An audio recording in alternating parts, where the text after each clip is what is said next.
U-Hlabisa uthi umnyango wakhe uxoxisana nomnyango wezemali ukuthola uxhaso lokubhekana nezinhlekelele zemvelo. The department submitted a funding request to the National Treasury to support the affected groups of people and the organs of state with the reconstruction and rehabilitation of the damaged infrastructure. Kunezinhlelo eziphuthumayo ezizobekwa ukuqinisekisa ukuphepha nokunqanda izinhlekelele ehlobo.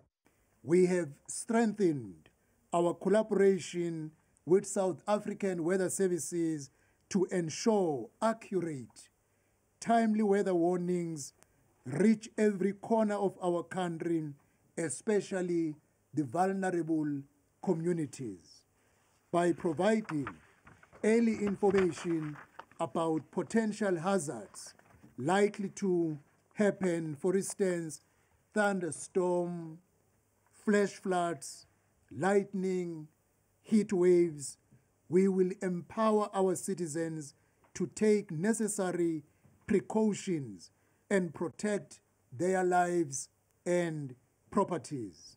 U-Hlabisa uthi omasipala bayalelwe ukuthi banxuse abosizo oluphuthumayo ukuba bangaye emaholidini ukuze kuqashwe isimo kuze kuphele ihlobo.